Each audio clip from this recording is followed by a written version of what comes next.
Hello, welcome to the Knit Girls. I'm Laura, also known as Lala. And I'm Leslie, also known as You Don't Call Me Les. You changed it. This is episode 250. What did I say? You didn't. You just said, hello, I'm Laura. So I'm totally messing with your mind. it's episode 250. It is, which is a big number. Yeah, It's totally one more than 249. it is. That is a fact. Indisputable. Numbers don't lie. It is April 26th, 2015. Laura is a little silly. She's had a busy week, which she'll talk about later. She's had lots and lots of interaction with people this week. I have. It's been awesome. Whereas I have, hidden in a cave like a little hermit. Awesome. Anyway, so knitting. This is a knitting show. So We should make you a hermitage. I could totally build a hermitage on the back of my property what's a hermitage? where hermits live. I thought hermits just lived in a cave or something. No, I don't know, sometime in English history, it was fashionable to have a hermit on your property and you build them little hermitages. Oh, wow. English major. That is, I'm so glad you went to college to learn all about hermitage. I don't know how it came up. And I can't tell you when in history it was, just that it was. All right, hermitage is now the title. I would build you one, though. Or at least go purchase, a Rubbermaid giant shed that you could go live in. It's very considerate of you. So knitting, what are you knitting? I am knitting on the Click-Eaton Australian Superfine Merino hats. I've been knitting on it for around 20 minutes now while I did show notes. So it is actually at 10 inches right now. So one more close to inch. those decreases. Yeah, one more inch and I'm decreasing and I have this much left. And then I have some gray, some of the charcoal. I have a good bit of that left actually for the pom-pom. And then I could use the rest of this and make little baby hats. Little golden pear hats? Yes. Little golden pear baby hats from the leftovers. Ooh, and there's needles in my bag. Who knew? Those will have to get put up later. So that's the first thing that I'm working on. So that's almost done. Maybe it's not going to get done this week. I don't even. But we were not recording on Sunday, so maybe it'll get done by the time y'all see me again. And then other things that I'm working on. I have some luscious yarn that I bought at the Loopy U a couple months ago, and by that I mean during their Black Friday sale when they had their DK weights on sale, and it is Fiber Story in the core DK base. It is 100% superwash merino, 231 yards, and I have two skeins, and it's called Jammies. Aww. Purple with a blue that runs to the light blue that goes through it. So it's a little bit variegated, but not heavily variegated. And I'm teaching a class at the Loopy U on attached edgings, and what we're going to use for that class is the Alice Elizabeth shawl. And so I'm knitting another shop model for them. So, and I'm making a bigger, so the pattern, the rights on the pattern revert to me next month.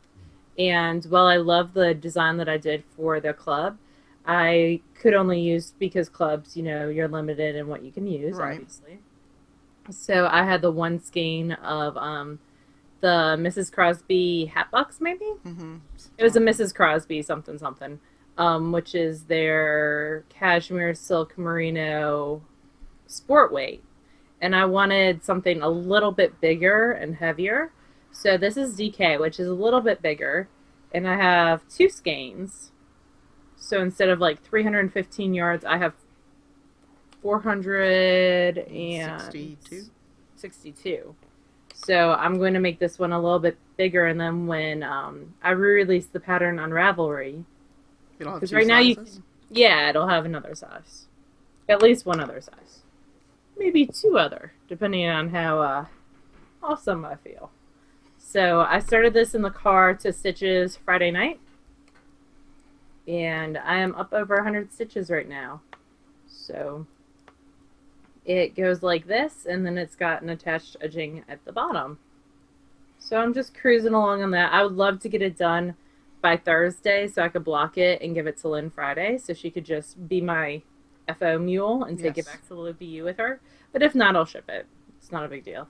I just, the post office has been really hit and miss for me lately. Like I've been getting everything, but like our chicken boots order came in Mm-hmm. and it was supposed to be delivered like 4 days before it actually got there. And Renee Knit Whisker sent me a birthday package that arrived like 2 weeks late.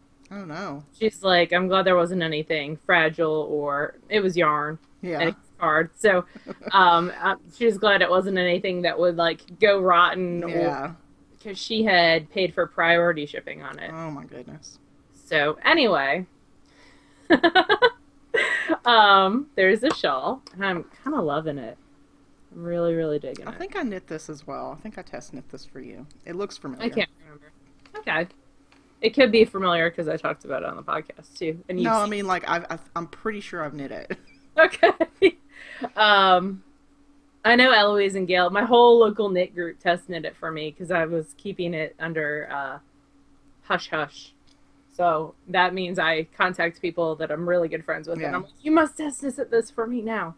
And then the last thing that I'm working on is a pair of socks out of Inspiration Dye Works, and I checked her Etsy, and I don't think she's dyeing. The shop's still there, but there's nothing in it.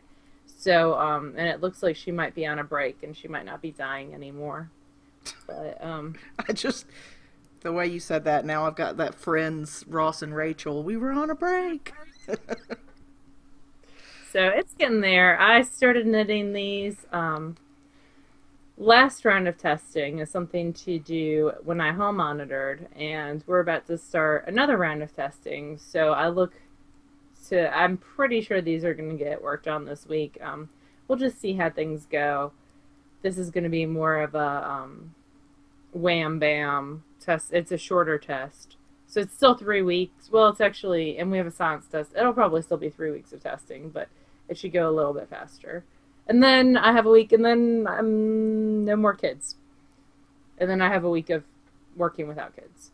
So pretty cool. School year's almost at an end. So Inspiration Dye Works, knitting these on size 1, 2.25 carbons. Going quick. They're going to be a true afterthought because I couldn't try them on at a book signing that I was at this week. So I just kept knitting and knitting and knitting. So I'll cut a strand in the middle and put it in afterthought heel later. And that's about it for me for knitting, I think. Yep, that's everything. That's all I got. I have my socks out, and I want to knit on those rather than the hat, but I'm going to knit on the hat. You should. Oh, and they're in my Amy Beth bag. One of your many Amy Beth bags. Yep, Fat Squirrel Fibers, yo. So as far as works in progress, I really only have one. That is I'm knitting right now. It's just looks like a big gray lump. You only have one work in progress? Well, I mean, I have other things on the needles. Like I have the trick cardigan that I haven't touched in months. I have the Pebble Beach shawlette that I haven't touched in a couple weeks. Oh, she's doing an upsize, Yeah, I too. know, which I'm actually waiting because I am adding, like, I'm making mine bigger, so I'm going to see how she did hers because I just started repeating a certain section, so we'll see. So I haven't touched that either. And I want to say I have something else on the needles, but Do you have this, socks on the needles? no, I have no socks on the needles right now. I will because I'll bring some to Maryland, but this is the Bridgewater shawl. It looks like a big gray mess because you knit the square flat and then you pick up around the edge, which I did earlier today, and you start lace. It has resting rows where you just knit. So that's what I'm doing right now. I'm on a resting row. You sound so put out about the resting row. Well, it's almost 700 stitches. Even on the resting rows, you're still knit, knit, knit, knit, knit, knit, knit. So yeah, that's pretty much it. This is knit out of Metal and Tosh Madelinetosh lace in the Silver Fox colorway. It is knit on US size 5, 3.75 millimeter needles. And I am in no hurry to finish it. It's a project I expect will take a while. So that's it. Those are the only thing that I'm working on right now, although I do plan on doing some swatching this week for the book that we're reviewing later. Oh, cool. It's very inspirational, so. Good. You've already swatched some mustache yarn that you could use. I have, but I would like to knit a tank, like a plain stockinette, simple tank. I'll talk more about that during the book review. Okay. You finished something. I finished something. Would you like me to go first or you to go Why don't first? you go ahead and go? Awesome. I finished two things. I finished my clincher, which I'm wearing, and it got blocked today. So it is a really interesting pattern. Let me take it off. Let me see if I can figure out how I put it on so that I can take it off. There we go. Oh. It is an asymmetrical triangle. So you start at, and it's reversible, like both sides are the same basically Mm-hmm. throughout. You start at this very skinny point and you increase one stitch every 4 rows, and you're creating this cool, like, it's not garter, it's got like two purl bumps and then two knit rows and then Right. two purl bumps. That's not quite how you do it, but and you keep increasing and you get this cool larger triangle, and then you do an attached I-cord edging, which was really neatly done. um, I really really like it. The yarn I used is Nidian Color for the variegated in an explicit colorway name, so I won't say it on the show, but also the edge is Numma Numma in the Jukebox colorway. If I was to do it again, which I probably will, I would go down a couple needle sizes for the I-cord edging because it's a little bit floppy and I'd like it a little bit firmer. But that's it. It was knit on size 6 needles, and it's really an interesting construction. And you can wear it all different. Like you could wear it like a normal kind of wrap it around and go kind of scarf. You could do.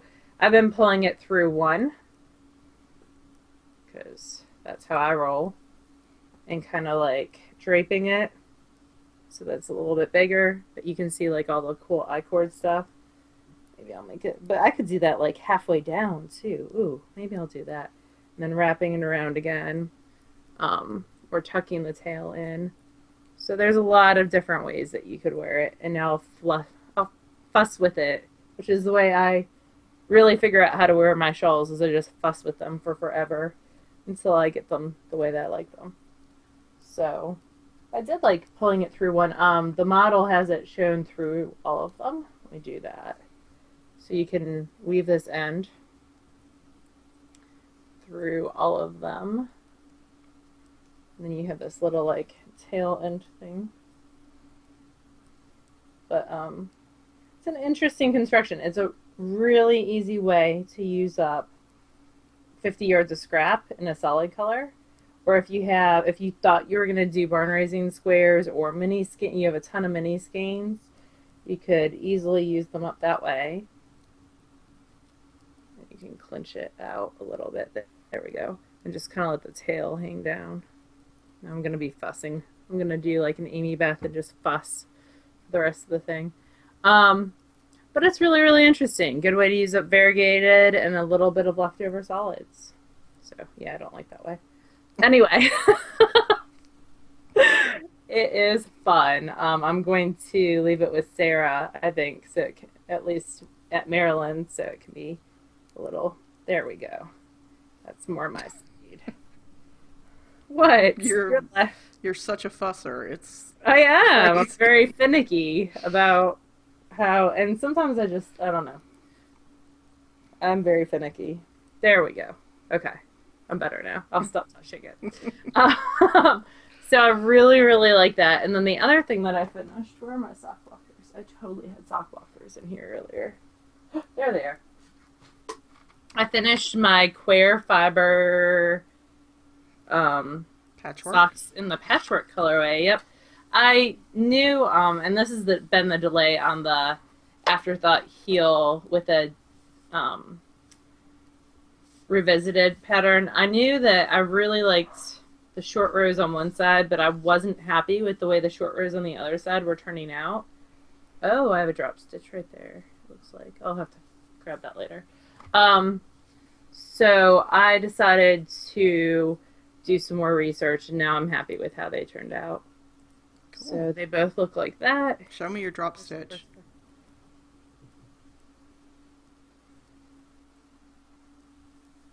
Can you see it? Oh, yeah, bummer. No, that's all right. It just means I skipped picking one, and that's what it is. I skipped picking one up. I'll grab it. I didn't notice it till I spread it out. So that's it. I'm gonna grab it right now. Actually, that's it for me for on the needles or off the needles or what. Finish What's off our segment this. name again? We've only done this 250 times. What's going on? The madness. Um, I'm easily distracted by the drop stitch. Now I have to fix it, and I'm gonna fiddle with that. So what have you finished? Because I know you finished So something. basically, what you're saying is you're going to ignore me and you're going to work on your thing. I'm Because actually not that's even. what I I'm heard. not even looking at the right sock. Like this is not even the sock that I just had on the blocker. This one has its ends woven in. Oh, I'm such a dork. No, I'll wait. I'll leave it over It's there. It's gonna fine. bother me the whole time Just though. work on it. God. Okay, so I showed you guys last week the first sock of a pair that I had finished. I'll That show is a you big colorway. the fig colorway in the skein yarn in her top draw base, which has nylon in it. It's a merino nylon blend. And I finished the second one this morning. So here are both of them. It's difficult to see that all the patterning from the side, so I'll quickly show you what it looks like on both sides because the patterning is different on the front versus the back. So the front has this very simple leaf motif and the back has this, looks like an umbrella almost. It's called parasol. So I knit these custom fit for MissMarkersQuilts.com. Yeah. She I can't think.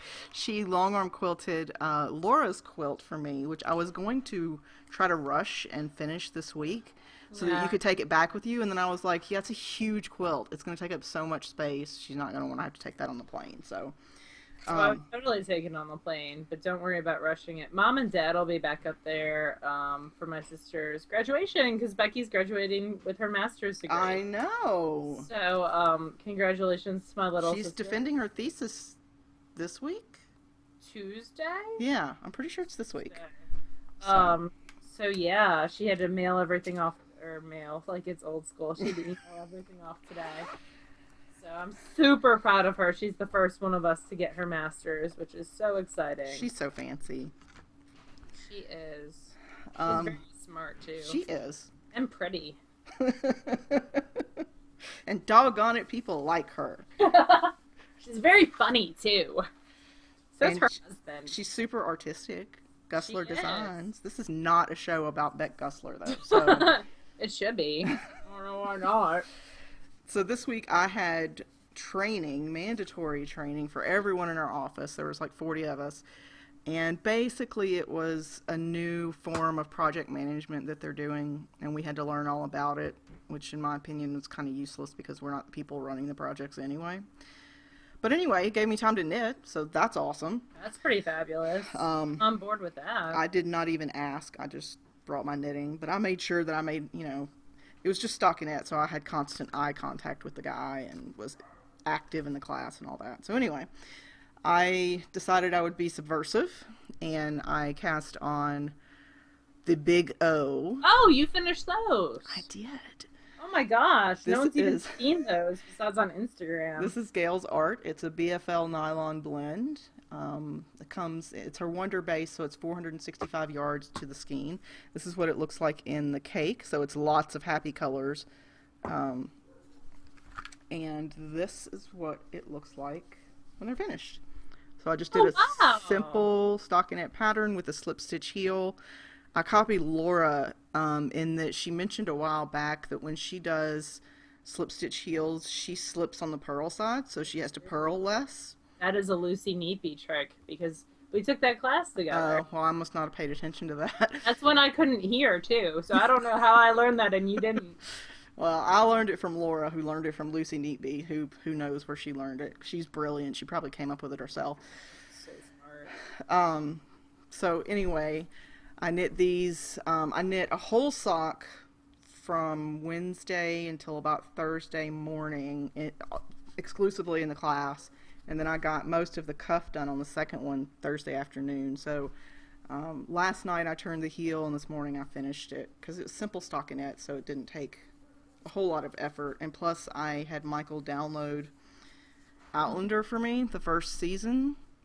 Yeah. And when he downloaded it, he did not download it with subtitles, and I couldn't understand half of what they were saying You because re-download it of for subtitles? the dialect with the heavy Scottish and Gaelic inflection. And so I just went on Amazon and paid $15 for the season because I couldn't understand anything they were saying. And then, of course, like 2 out of the 8 episodes were mostly sex. That's mostly all they No. were. And you knit socks called the Big O. Well, not while I was well, I guess I did when I was watching Outlander. Michael came by and when I was watching part of it, because we don't usually watch TV together. He has his own things he likes, Unless and it's Star Trek. yeah. And he walked by and he's like, "What is this show? All English people get naked?" And I was like, "Yeah, pretty much." But so anyway, I finished a pair of socks in 3 or 4 days, Bored with that, yeah. That's and awesome. I really like them. I like Gail's bases a lot, and I love how just crazy and splattery these socks are. They make me happy. And she'll be at Maryland Sheep and Wool, She and so will will. Knitty in Color. Yep. That's pretty awesome. I'm Yep. super excited to They see are what local to each other, so they usually tend to go to the same events.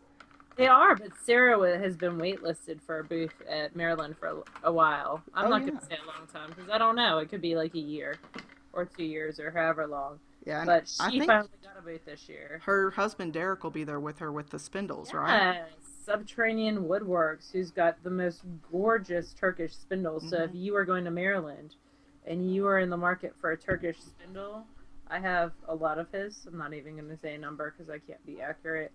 But they are all fabulous and they all work well. I strongly recommend the medium size. I think is my favorite because you can get a good bit on there, and it spins really, really well. But it all depends on where'd my scissors go? On the weight of the fiber the weight of the yarn that you want to make. Because when you drop spindle, even on a Turkish, the spindle is supported by the fiber that you're spinning, so it's got to be heavy enough that it can hold up that spindle. But the medium is a great all-purpose, wonderful spindle. And I'm excited because now I'm out of her yarn because I knit it all in my effort to knit down my SSK stash. You still think that's gonna happen, huh? I don't know that it'll happen before SSK, but I'm getting much closer than what So I was before. you We'll are see. very good at being goal driven, so I am, and Stash Dash is fast approaching, which we'll talk about in a little bit. I totally fixed my sock. You can't even tell where it was. I just picked up that stitch, and it dropped 3 rows. It was picked up by the gray, so I just picked it back up to the gray, put through some yarn, dupe stitched it in. You can't even tell where it was. awesome. I'm excited, so that is done. So neither of us really did any spinning this week of note. Um, I finished all of the processing of the Romney fleece that I had from Rhinebeck last year. I stood and carded for like 4 hours one night and finished it all. And I I wanted to start on another fleece, picking it, but I just Yeah. haven't yet. So because I really wanted to finish those socks. What fleece are you going to do next? I have a Cordell Cross, CVM Cordell Cross. So Where I'll did you get that from? Rhinebeck last year. Oh, how many fleeces did you buy at Rhinebeck? Why? Just curious.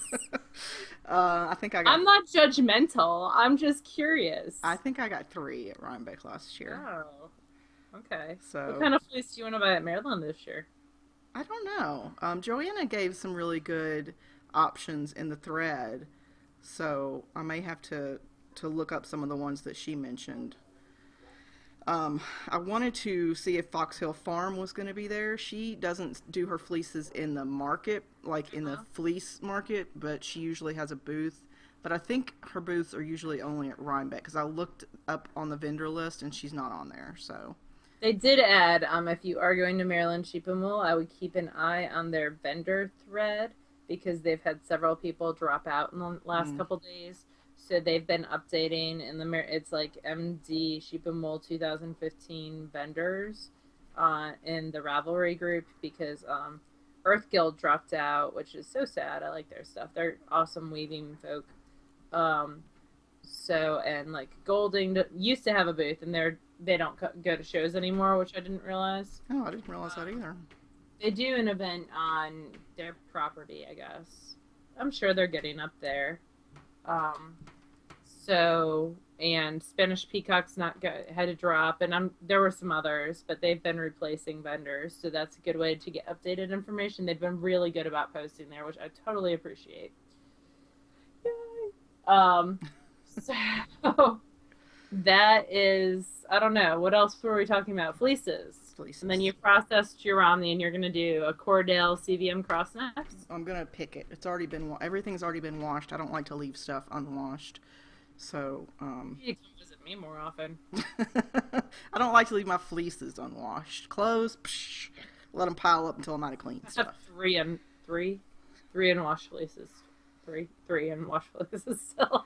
I had to count them in my head. I have that huge Romney that I need to wash. Yeah, the one you got from Ross Farm.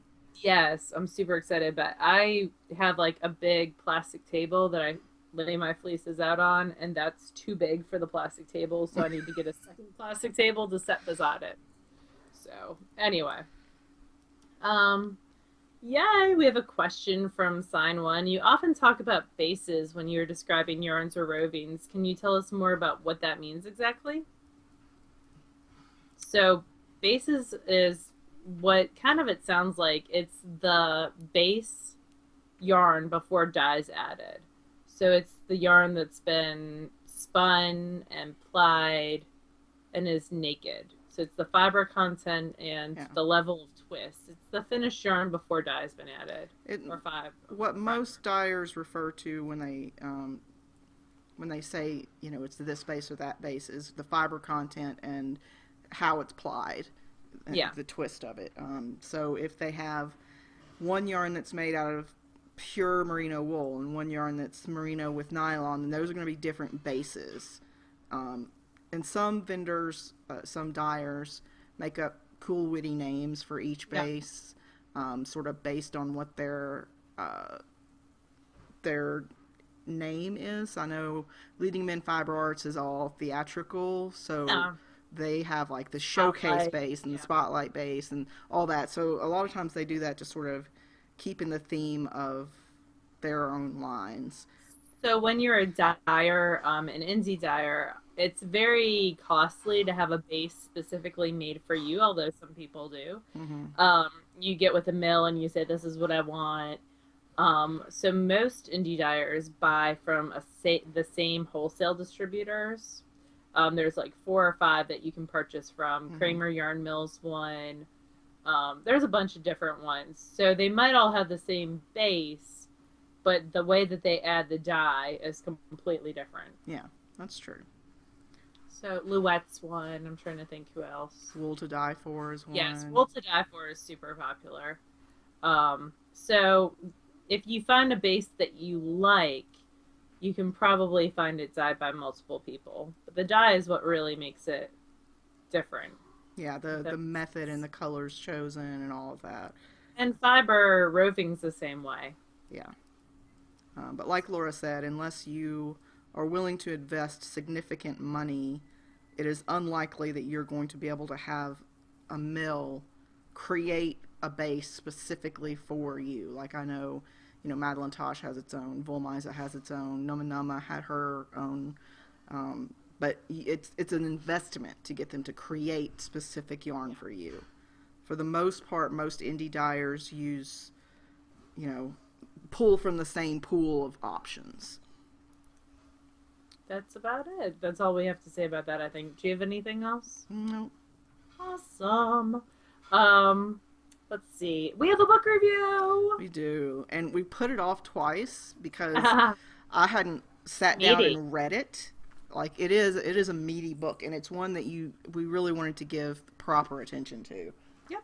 And it is Knitwear Love by Amy Herzog. It retails for $24.95 in the US and $27.95 in Canada, and 16 pounds essentially in the UK. This is her second book specifically on sweater knitting. The first was Knit to Flatter.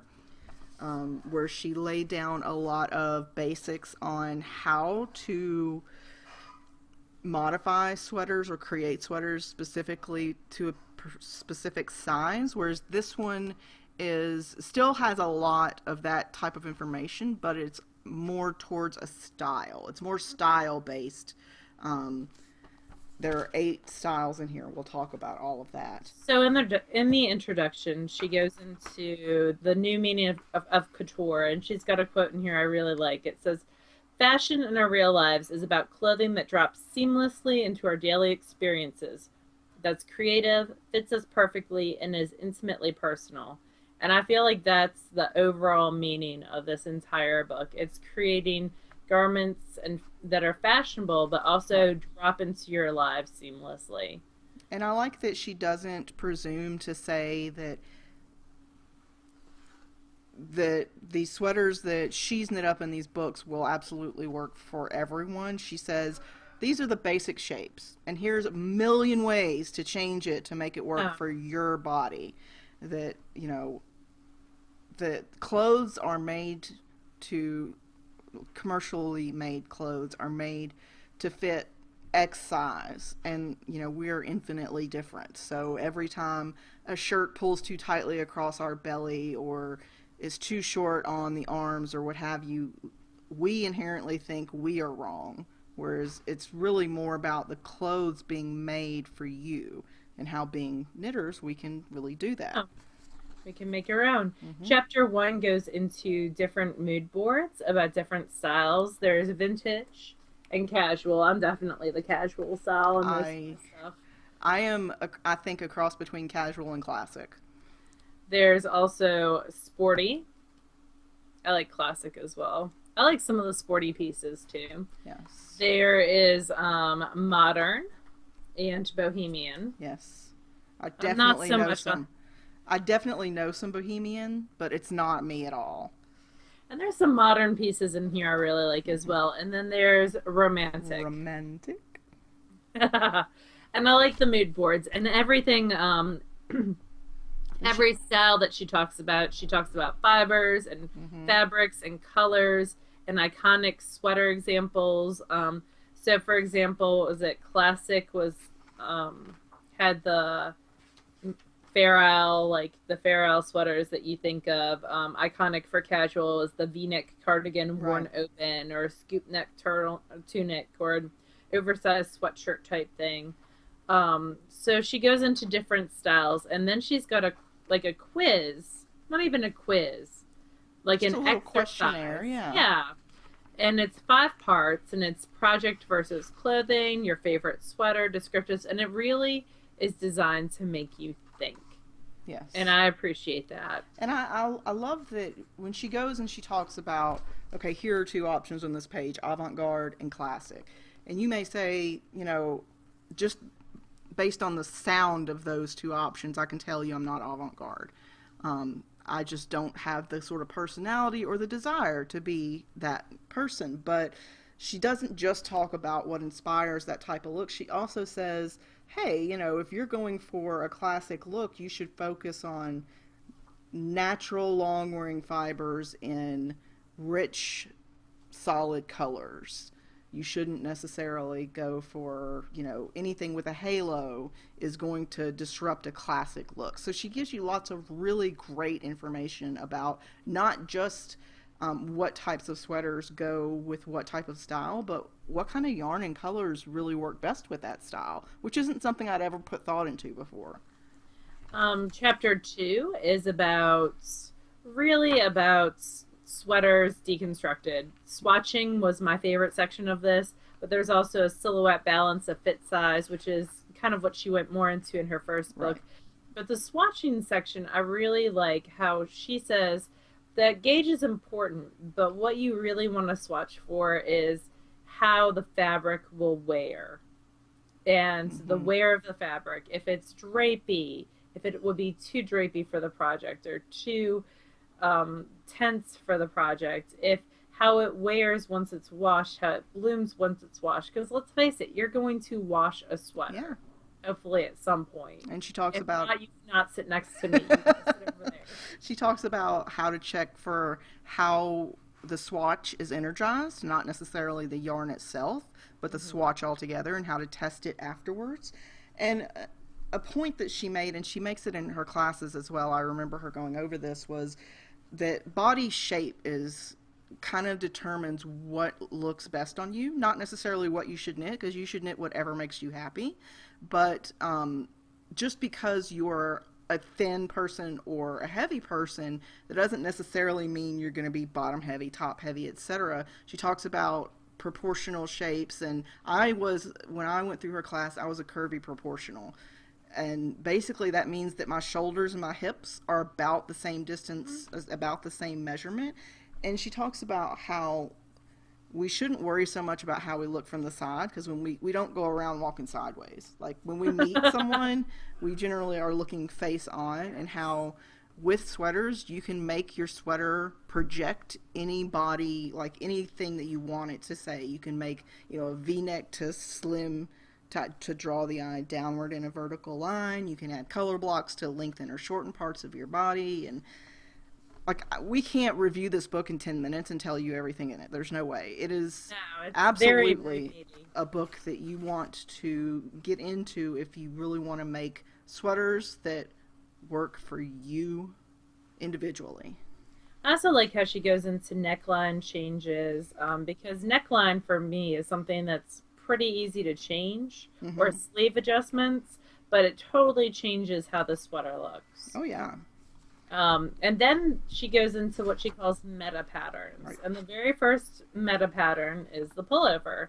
And I most identify, so the meta patterns are, it kind of reminds me of the Anne Budd books in that it's got a basic pattern, but it's got it written in three different gauges for at least the pullover. So sport, DK, and Hmm. Aran weight.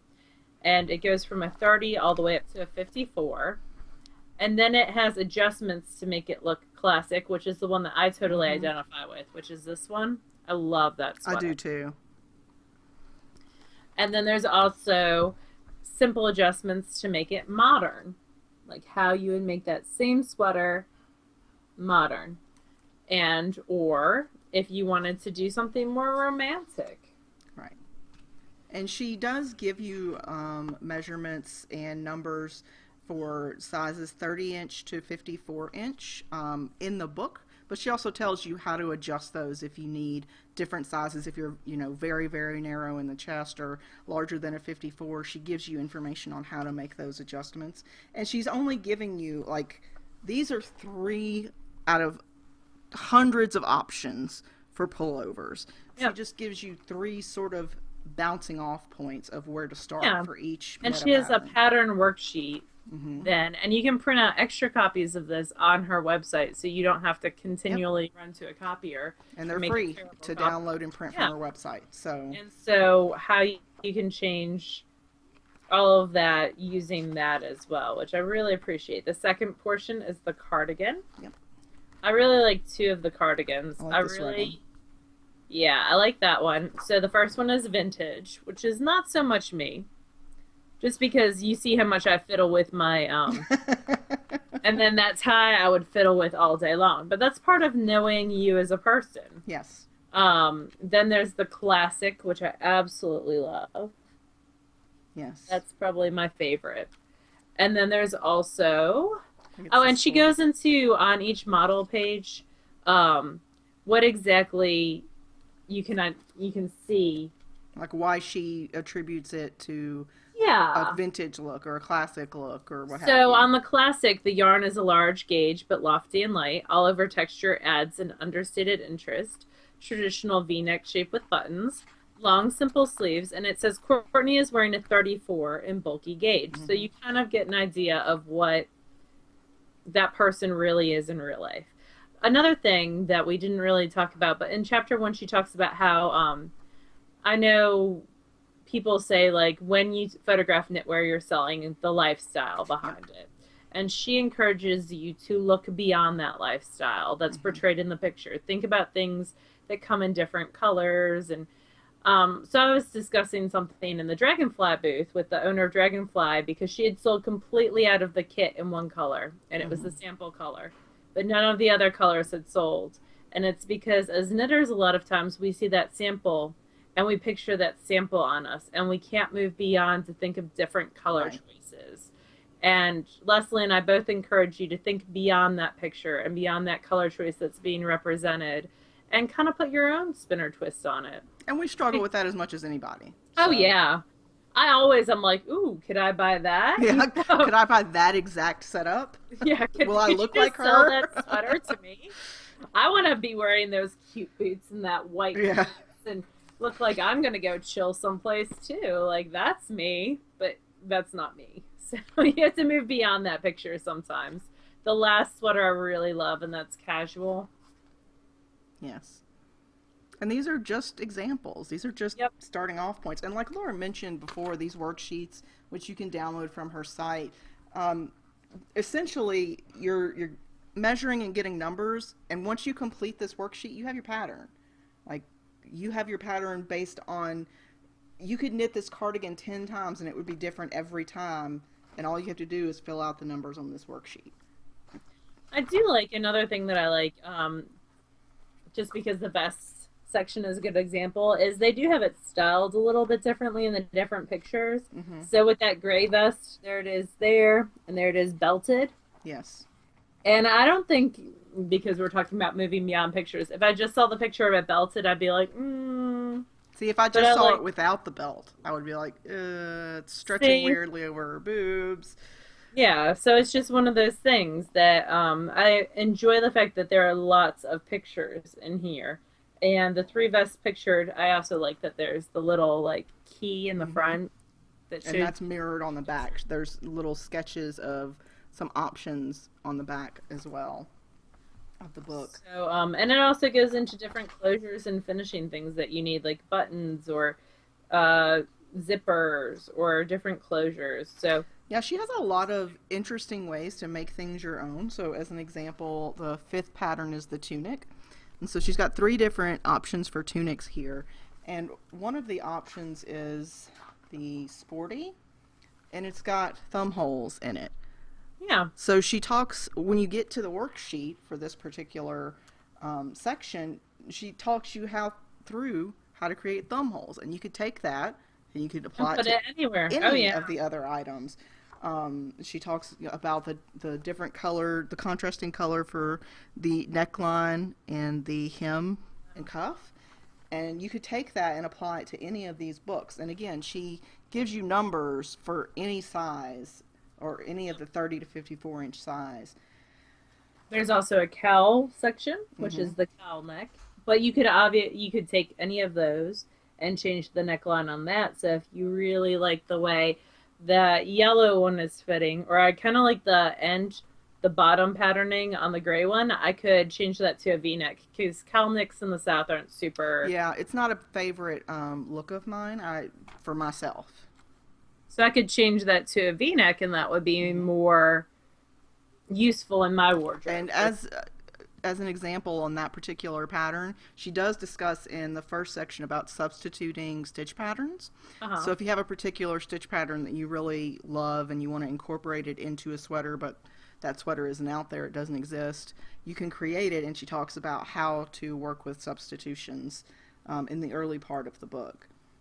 Then there's the wrap sweater, and I really love all of these, and they have much different closures. I've never knit a wrap sweater, but they're supposed to be extremely flattering because of the diagonal line that goes across.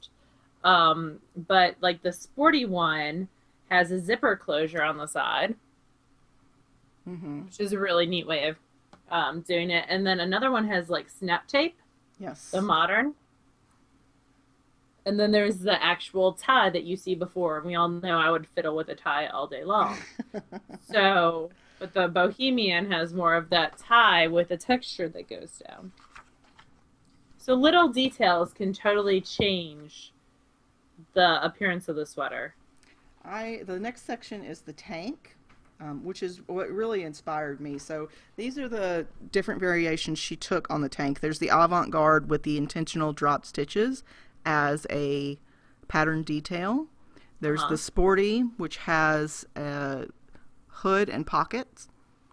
And then there's the classic, or the modern rather, which has offset stripes, which I think is a really cool. I really like that they don't match up. Yeah, I mean they're intentionally offset, which I think is really cool, and I like the shape of that one a lot with the scoop neck. So I might make something similar to this, although I would probably do it solid just to start with, so that I can get a base That was of. my favorite of the things. What kind of fiber are you thinking about using with it? I would use something with a little bit of drape to it. So a fingering weight, maybe something with a tencel or a silk content in it. I haven't decided yet. I'll have to swatch with several different options to see what I like. But what I love We are about. going to Maryland next week I too, so know. we don't have anything in the stash that works. What I love about this is that they're not pre-written patterns, so it doesn't matter. Whatever gauge I find on whatever yarn I have, Yep. I can make it work. Like Yep. that's my one of my favorite things about Amy Herzog's patterns in general.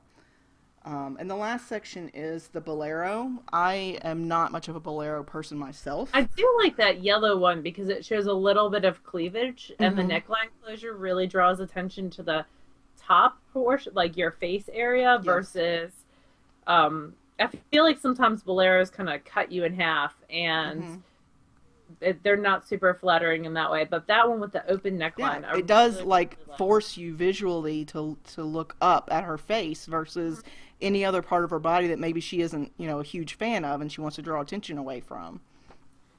So the very last section that I really, really like is the checklist for success. Hmm.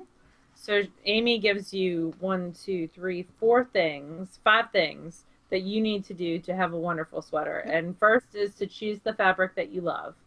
Yep. The second is to choose a silhouette that you love. And The then third is to choose details that you love.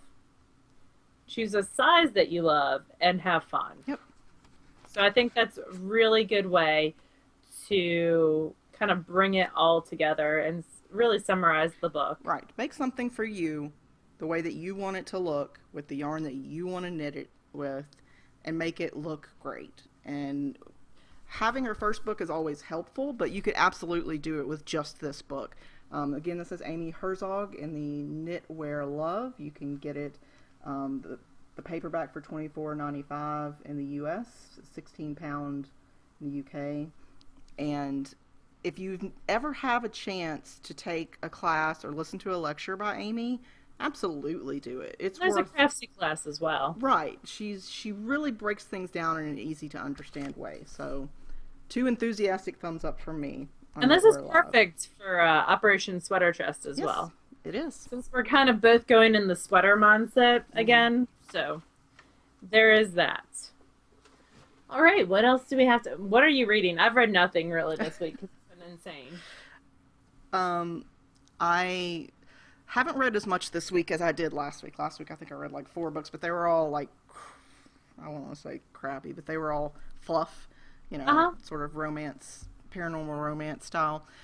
So I sort of forced myself out of that because it's a deep hole that I can only indulge in every now and then, or else I'll just read crap all the time. So I started rereading the Zero series by Sarah King.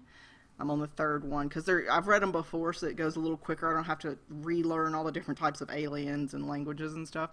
And I really enjoy it, so I'm rereading those. But I started and finished the first book in a new series called In Her Name. That's the series name. The first book is called Empire. It's by Michael Hicks, and it's science fiction.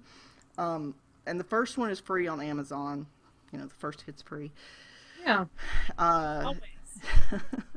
and I really loved the book. At the end of the book, I was so involved in it and the events of it that I actually cried at the end. I was really sad about, a particular turn that it took. And I was like, man, I don't know why I'm so emotional, but it was just a really good book. Good. There, it's not for kids. There is some explicit content in it, but that's, 1% of the book. So, and I started the next one, but I can't. I think it's Confederation is the second one, but I'm only a couple chapters in, so that really doesn't count. I am still listening to Princeps Fury, which is the fifth in the Fury series by, what's his name, Jim Butcher, Huh? who did Dresden Files as well. And then I just made a note that I watched Outlander this week. And it was good. It's not something I would, like, wait on the end of my seat for every week, but it was good. I just watched the first season, so. Yep. The second season just started, I believe. Yeah, I think you're right. And I watched the first episode of Game of Thrones, but that's it. Huh. Have you read those books at all? I have not, but you know, I have lots of colleagues and friends who are all into Game of Thrones big time, and so I decided to give it a try. That one is also a lot of getting down. Yeah, it's not for It is not for children in any way, shape, or form. it's not for people who get upset when main characters are killed off either. That's true. Anyway. All right.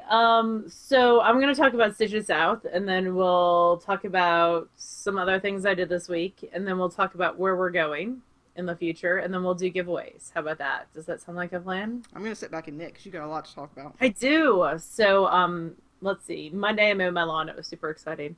Tuesday, I went to Beale Street and I met up with Knit Swearting. Christy's a wonderful human being. She's the person that I knit that like sunshine blanket for, which she said, feedback on that it is like the perfect stroller car seat blanket because she can tuck it around her little. Oh, yeah, because it's curved, yeah. And it doesn't drag on the ground. So that's really, really awesome. She's so sweet, and we got to sit and knit and watch people on Beale Street. We went to BB King's for dinner, which was always excellent, and had a live band, and that was wonderful as well. And then Wednesday night, I hosted my local knit night at my house. So Gail and Eloise came over, and there were shenanigans with Humberto escaping outside. But he's back inside. Like, there was a stray cat at the back door. And he was like freaking out. He had to go defend his territory? Yes, he's freaking out because there's this stray cat at the back door.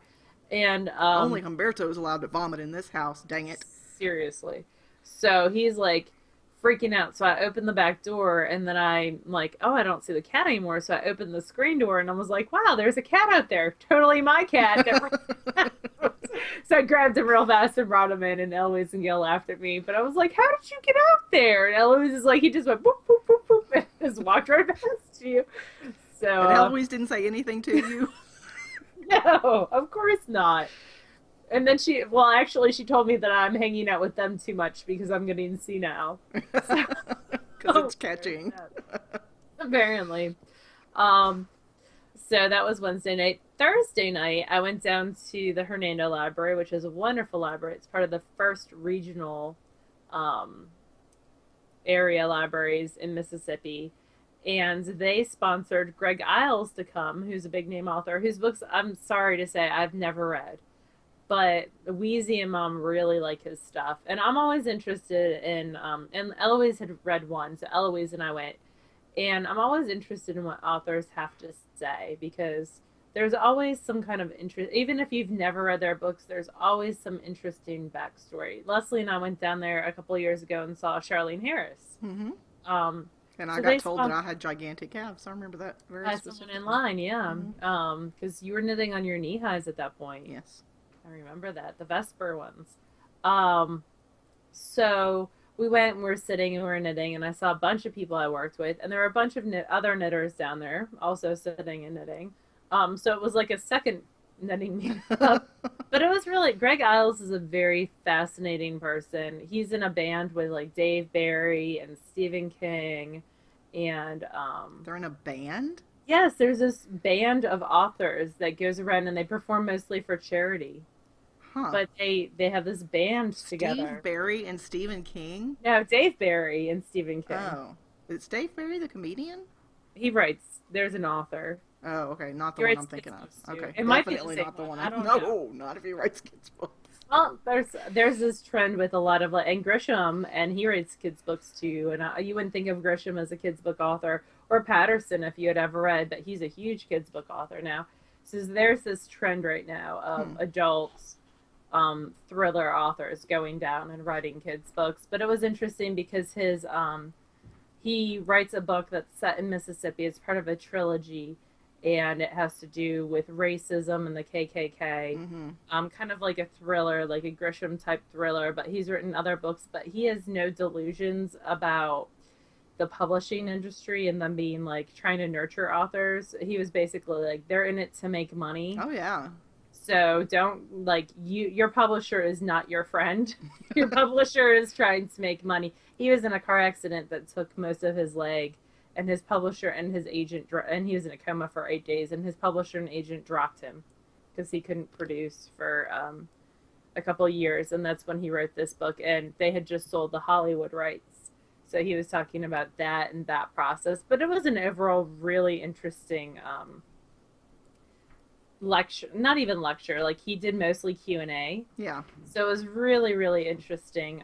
He's going on a West Coast tour right now. So he was in Oxford the day after, and now he's flying to LA to do a West Coast tour. So if he's in your area, he's definitely an interesting guy to check out. So I'm not all kids' books. Sometimes I'll listen to adult authors too. And then Thursday, that was Thursday. Friday, I got out of school 3 hours early, which was awesome. My boss let me leave 3 hours early, and I went to Stitches.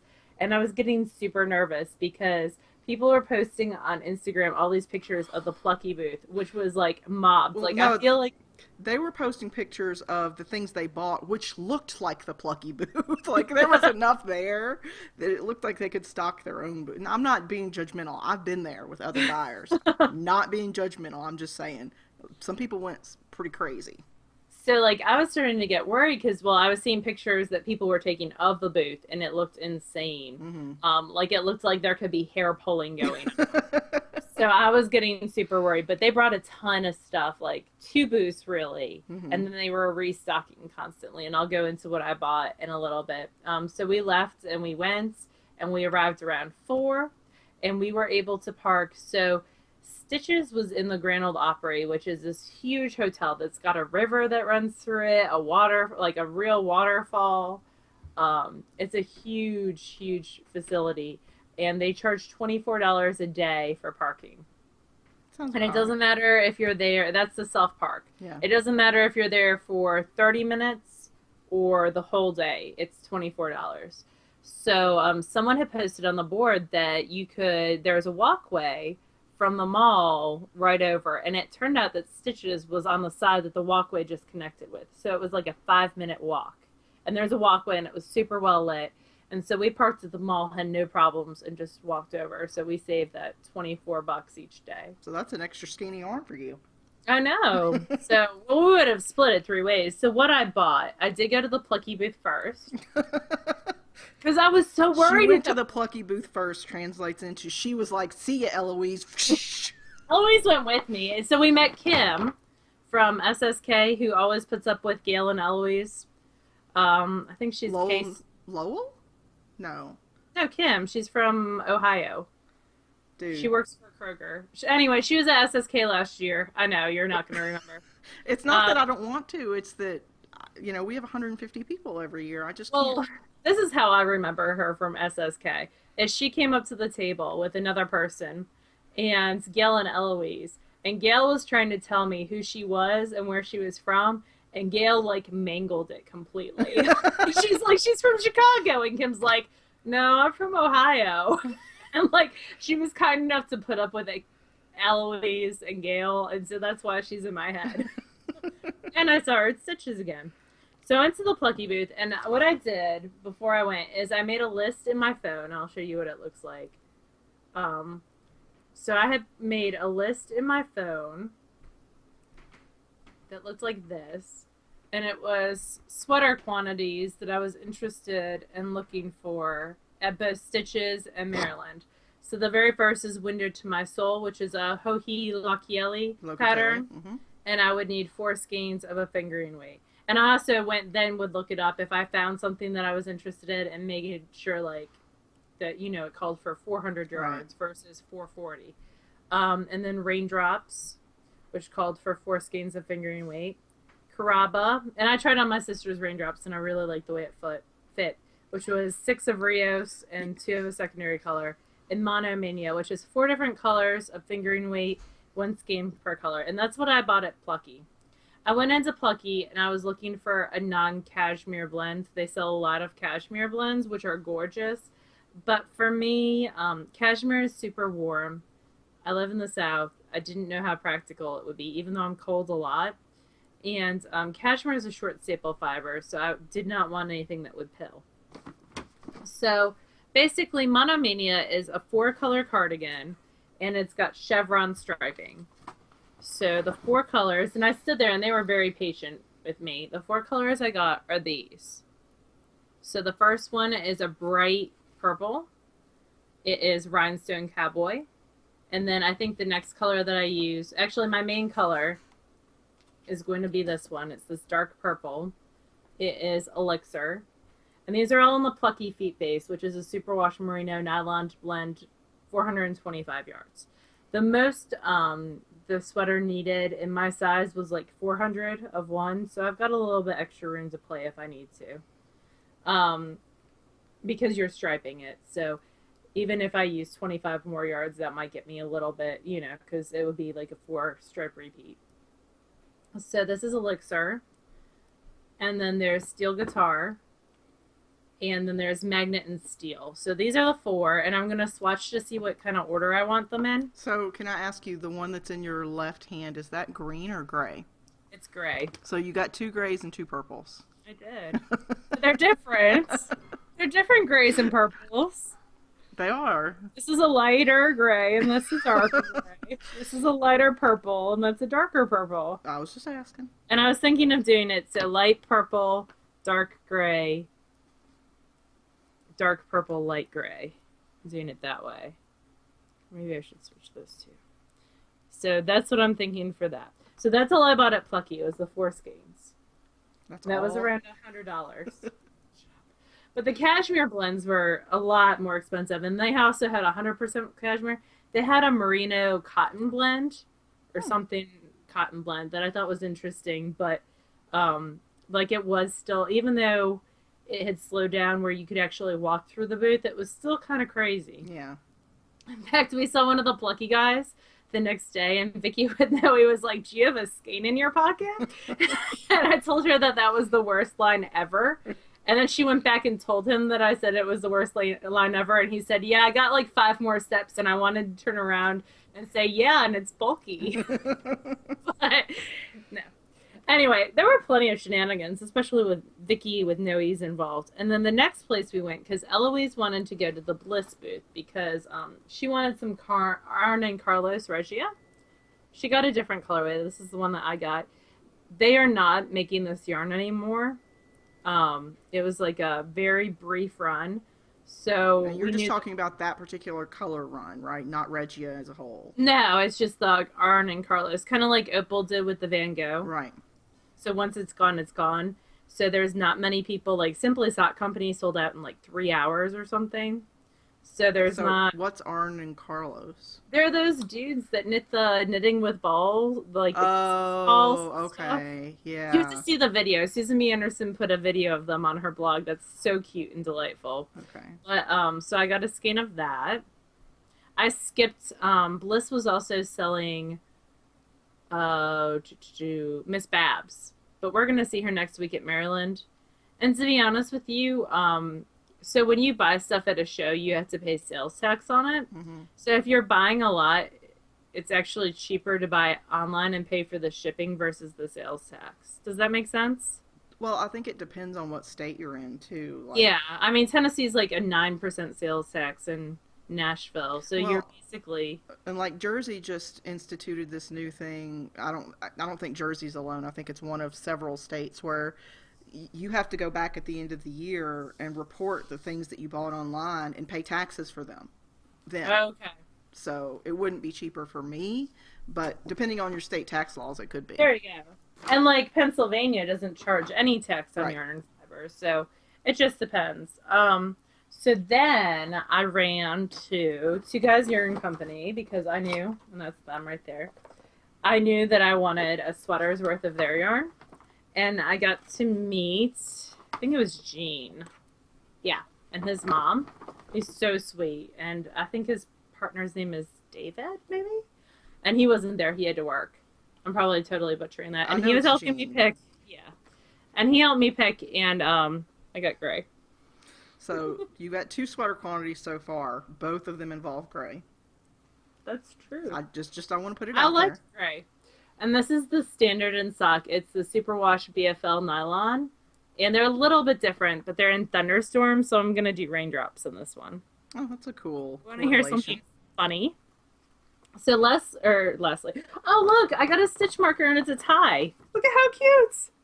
Oh, that is cute. Little tie. Oh, I'm saving that for forever. I didn't even see that in the bottom of the bag. That's awesome. So the next Eloise has decided she used to knit sweaters in like the 80s and 90s, and then she got out of sweater knitting and she wants to get back into it. So I told her Custom Fit by Amy Herzog's got the featherweight on there. Yep. So we're both gonna knit featherweight. So she was looking the whole time for some lace weight to knit that in.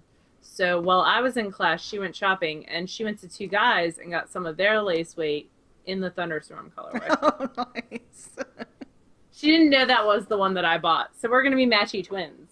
I'm going to do out of that raindrops, which is a tin can knits pattern. It's got eyelets up here. It's a yoked, just simple sweater. So I'm excited about that. Okay, and then, because I've been looking at their stuff online for a while, Retromanic Fripperies sells like cute little needle gauges. They've got one that looks like a postcard, which is really, really cute. But I got for me this one that says, by the pricking of my thumb, something wicked this way comes. He's a little raven. Oh, nice. And he's got this little thing that so he can attach to the outside of a bag. It's got that. So it's perfect. And it goes from sizes 0 through 6. So most of the sizes I use. It's a little raven. Okay. And then for Leslie, they had a cat, but it was a weird looking cat, like a zombie cat. So I didn't get you the cat, but I got you the little chandelier. It's very fancy. It is. It'll fancy up your bags. And then they have these cute little rulers by the... You can't even see it. There we go. So I got you those two. Yeah. I thought the ruler was super sweet. It only does like 2 inches. Well, still, it'll give you a stitch count. I mean, And it's got millimeters too. So up to 50 millimeters. So I thought that was... I really like these toggle clasps on here. It looks super smart. And they put them in a cute little muslin bag so I wouldn't lose them. Which I almost lost them anyways. Because it went in the plucky bag. Everything went in the plucky bag. my thought was it's only a matter of time. And then the last place I went, because then they kicked me out because it was 6, was I went to Canon Hand Dyes, the Amy Lee show, and got on the Oscar Sparkle sock some the Prince of Darkness is a Gentleman, which is a quote from King Lear. And it's a black stripe and then a variegated purple, grayish blue. Okay, didn't you already knit a purple and black Canon hand dyes? Yeah, it's like a dark, it's like a blue, it's more blue and black. It's like this color blue with some purple mixed in. Maybe And it was Jess that knit a purple, because I could swear one of you guys has knit almost that exact colorway. I might already have this exact colorway in this stash. I don't know, but not in sparkle. So, and I like she does the little those little ball stitch, like those are my favorite. The bulb stitch ones, yeah. Yes. So now I have an extra one of those, and she was super sweet. She had that shawl that I want to make by Lee Meredith. It's from the coloring book thing. Or the paint box one. Yes, pigment. She had that worked up out of she's selling little mini skeins in like a million colors, and it was super pretty. So there's that, and then the next day I took a class by Anna Zilberg. Anna Zilberg is in her 80s, and she has written tons of books about socks, and she's got a brand new book about embroidering knits. But I know her best when I was growing up. There was this huge black poster in my mom's knitting room always that's framed, and it's got these crazy neon socks on them. And they were all designed to be worn with clogs, I remember. Yes, socks for sandals and clogs. Yes. So she has always been a part of my life, whether she knows it or not. And she autographed. Eloise got this book for me because I didn't have one of her books Oh, with me, and she autographed it for me. that's very sweet. It was very, very sweet. So may your hands rejoice and your feet be glad. And I asked her, I was like, when you're not working on a book project, what's your favorite thing to knit? And she's like, it doesn't matter if I'm working on a book project. I've come to the age where I just knit what I want. If it's not fun, I'm not going to knit it. And I love that philosophy. She started knitting Continental during World War II because she was knitting socks for soldiers. Hmm. And her neighbor, who was a German chef, a German cook, said, "Oh no, you're knitting it wrong." When she was knitting, Continental versus. so she taught her how to knit Continental. Hmm. So I thought that was a really cool story too. And then I went and I just hung. We went out to lunch with Chef Caroline, who's always a sweetheart, and Kim, and Eloise and Gail and I, and we walked over to the mall and had Carabas, something like that. Carrabba's. Carrabba's, I think, Italian. And then we walked back and I met the Harry Potter House Cup people, including Josie Bug, which was so awesome. And the lady who does it's not Sock Mania, but she does the other sock thing. Sock Wars? Not Sock Wars. Her name's Sarah. Oh, that's not good. I don't know. I'll have to link her in the profile. She was super cool. And I met the woman who's got like the 17 antique wheels, Hyper Cloyd. She's really cool too. So I got to meet all these Slytherin folk. Oh, cool. They happened to mention that 100 Ravens is a house cupper, and she gives house cuppers a discount. So I had to go get 100 Ravens game. So I got Captain Jack Harkness. Ah, that's a Doctor Who reference, which I didn't realize. So I felt like a big dork because the girl checking me out was it's like, not "Oh, just Doctor Who. It's also that's one off." yes, where they're supernatural. They're in Cardiff. God, what is that called? People are yelling at you, but they're so yelling at you. I'll have to look it up.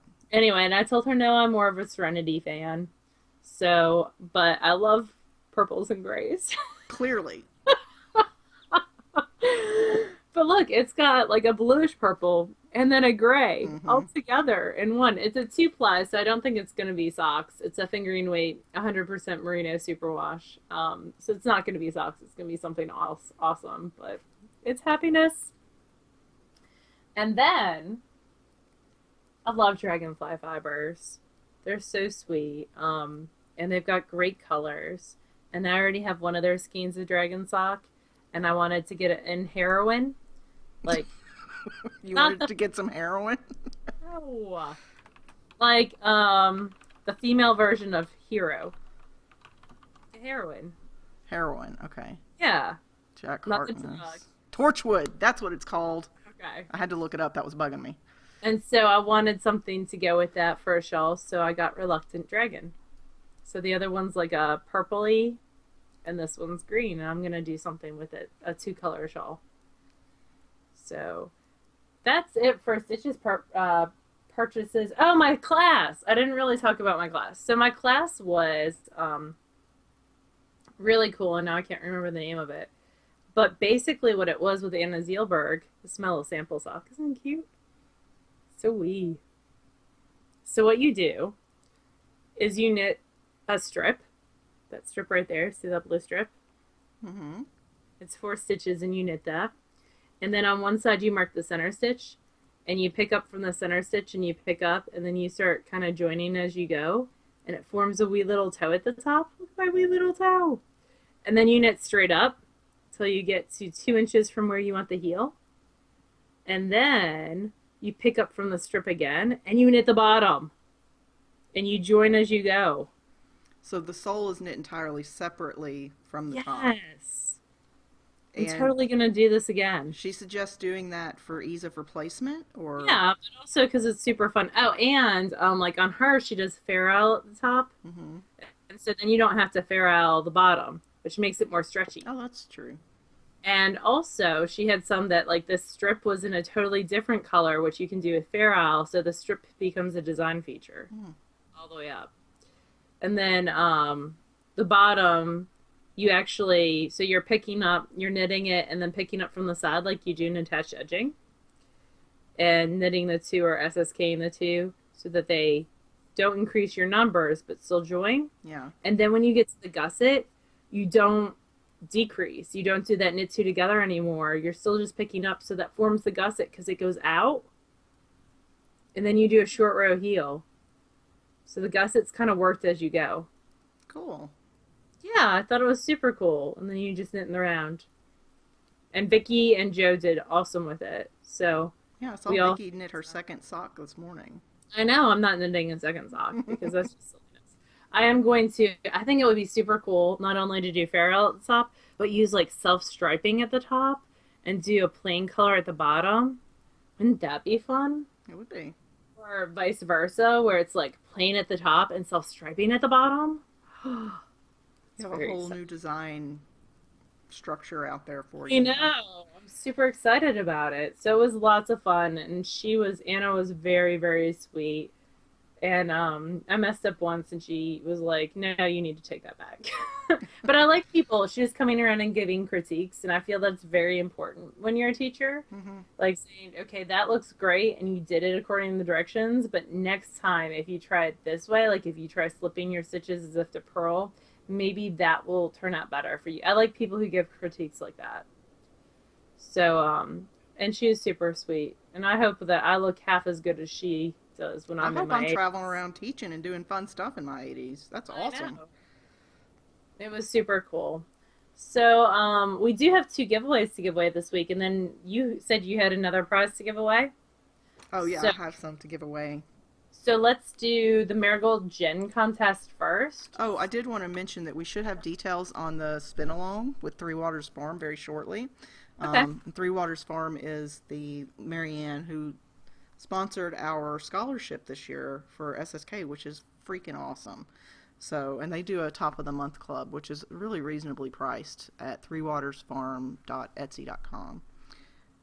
And now we're going to draw winners for which one are we doing first? Let's do the Marigold Jen. So Marigold Jen was so, and she'll be with her daughter Hobbledehoy at Maryland Sheep and Wool. But she was so cool and gave a skein of her worsted weight yarn, which is 100% merino wool, and the Sherlock colorway. It's 218 yards, and I love reading this. I read every single entry. I'm only halfway through the thread, and there were so many people whose funniest moment was me buttoning my sweater wrong for my wedding. And you posted a picture. So I went and put the picture in just so that people could laugh even more. So what is the last number? 225. Okay. So there's lots to read. So I have not pushed the button yet. I will push the button. The button. 197, which should be on the 8th page. Okay, and that is... You said 187? 97. I'm totally making up numbers. 197 is Classical Cat. Oh, cool. Says that she always enjoys when the two of us are able to podcast together because it's fun to see us interact. But there was also a moment when Leslie did the happy FO dance with the sweater. That was a lot of people's favorites. Yeah. So, and then the fish tank story. It's hard to top the fish tank. I really think we peaked at that moment because it's really hard to top. We might have to add a segment to the show of what crazy thing has Michael decided to make this week? Has he drilled any holes in the floor of your house this week? Why, yes, he has. Thank you for asking. Why did he drill a hole in your floor? For the laundry chute. Oh, okay. Yeah, he just didn't tell me. I just opened the front closet and there's this. I'm like, okay. Awesome. And then we also have the contest for the ARC of Skink No Surrender, and that's 2 through 62. 2 through 62. And I really enjoyed reading all those as well. Alright, so I haven't pushed the button. I'll push the button. 35 should be the second page. And that is Pink Ribbon. Cool. Who Likes Green Smoke by Rosemary Manning, which I need to look and see if I can find that. But very, very cool. It sounds like it's a neat book. So Pink Ribbon and Susie, Classical Cat, PM me, la, and I will mail your prizes to you. Or if you're going to Maryland, let me know, and I'll tote it along with me. What do we have to give away this week, my dear? Alright, so I am going to give away, even though she sent it and said that I could keep them both. But I'm Oh, not. Um, Tannis Gray sent that, no, right? it's not Tannis Gray. Her name is Okay. Tannis, but it's not Tannis Gray. Okay, I'm totally getting my Tannises I did confused. too, so don't feel bad. This is Tannis, and her yarn company is stringtheoryyarn.com, and she has lots of really cool blends. This one is a 20% BFL, superwash BFL, 80% superwash BFL, 20% nylon. I Ooh, swear. that'll wear so well. Yes, and it's in this beautiful red. It's called Firecracker. And it's the blue stocking It base. is the blue stocking base, yes. So, Pretty. for a chance to win this, just we'll start a new thread in the group and just go over to her site and tell me your favorite color because she's got dozens of beautiful colors and I want them all. So, if you would like a chance to win this, same rules as always, one entry per person, no chatter in the thread. You are Must be a entering for the prize that we are talking about, which is this. You can't exchange it for anything else. Must be a member of the group. cool. And we'll draw for that in 2 weeks, which Yes. will be in May sometime. It'll be, let's see, May 10th. Yes, because we So will not record next week because we'll be at Maryland Sheep and yes, Wool, and there's just no time. it just gets all crazy like. Yeah, there's just no time. So, what else do we have to talk about? There's a Three Waters Farm spin-along coming up. You already talked about that, right? Yes, you wanted to talk about the different options for Stash Dash? Yes, Stash Dash. Let me pull up that thread. So I'm open to feedback on this because I'm not completely, I am completely sold on the dates, but I would like to do 3 different levels.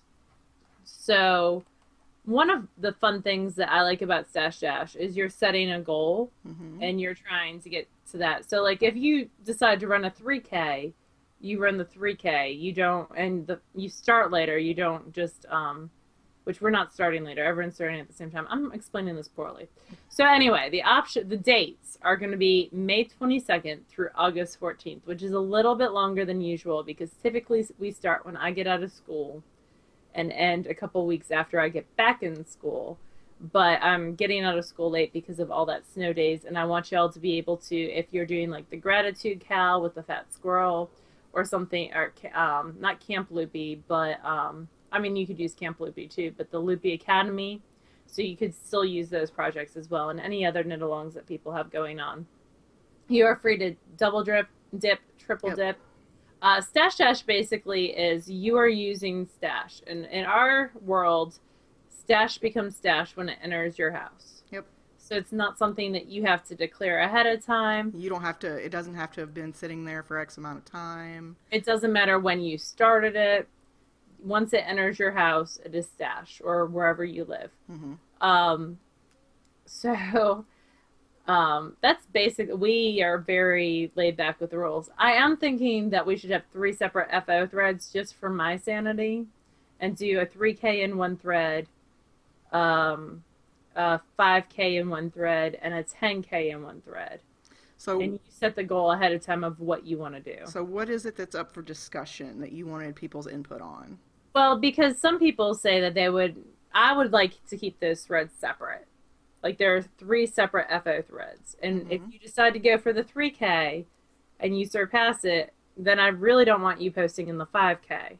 I guess you could delete your post and move it. Yeah. Just last year we had around 550 posts for the FO thread.